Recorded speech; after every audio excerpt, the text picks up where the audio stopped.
সদৌ অসম গাহৰি পালক সন্থা মৰিগাঁও জিলা সমিতিৰ উদ্যোগত মৰিগাঁও জিলা আয়ুক্ত কাৰ্যালয়ৰ সমীপত এক প্ৰতিবাদী অৱস্থান ধৰ্মঘট কাৰ্যসূচী ৰূপায়ণ।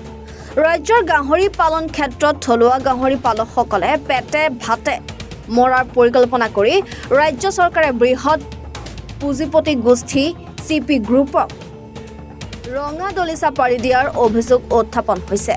ৰাজ্যৰ বিভিন্ন প্ৰান্তৰ লগতে মৰিগাঁওতো আজি গাহৰি পালকসকলে প্ৰতিবাদী কাৰ্যসূচী ৰূপায়ণ কৰি CP গ্ৰুপৰ আগমনৰ বিৰোধিতা কৰে। আমি ক'ব খুজিছোঁ যে আমাৰ চৰকাৰখনক আমাৰ এই চৰকাৰ আমিয়ে ভোট দি জিকাইছোঁ।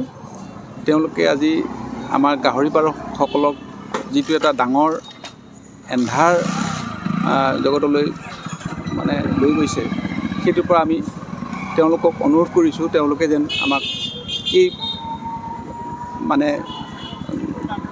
শংকাৰ পৰা আমাক দূৰ কৰে। কথা হ'ল কি আমাৰ গাহৰি পালকসকল আমি তেনেই চালকীয়া অনুষ্ঠান এটাত লৈ জীয়াই আছোঁ। আমি নিজকে চলি আছোঁ, আমি বেলেগকো চলাই আছোঁ, আন 10জনকো আমি চলাই আছোঁ। এই ক্ষেত্ৰত আজি আমাৰ CP গ্ৰুপ নামৰ এটা থাইলেণ্ডৰ যিটো কোম্পানী আহি আমাৰ গাহৰি ক্ষেত্ৰখনত যোগ দিব খুজিছে, এই কথাটোত আমি বৰ শংকাত পৰিছোঁ।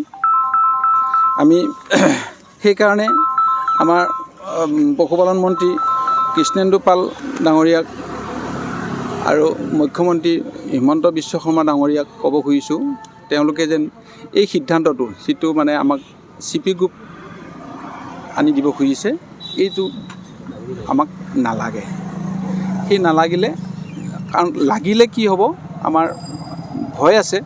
যেনেকৈ আমাৰ ব্ৰইলাৰ ফাৰ্মবিলাক তেনেকৈ আহিছিলে, আমি আগতে ঘৰে ঘৰে পালকসকলে পুহিছিলে, কিন্তু এতিয়া এই কণ্টেক্ট বেচিছত অহাৰ লগে লগে কণ্টেক্টৰ যিবিলাক ফাৰ্ম আৰম্ভ কৰাৰ লগে লগে আমাৰ ঘৰুৱা যিবিলাক ব্ৰইলাৰ ফাৰ্ম বন্ধ হৈ গ'ল। আমি কি কৰি খাম? আমি এই পালক গাহৰি পালন কৰিয়ে আমি খাই আহিছোঁ, আমি খাইছোঁ আৰু 10জনকো খোৱাৰ এটা ব্যৱস্থা কৰি দিছোঁ। সেইটো যেন তেওঁলোকে আমাক সেই CP গ্ৰুপৰ পৰা আমাক পৰিত্ৰাণ কৰাই, এয়াই আমাৰ ক'বলগীয়া। মৰিগাঁৱৰ পৰা মনোৱাৰ হুছেইনৰ ৰিপৰ্ট, এনি ভাৰত 24।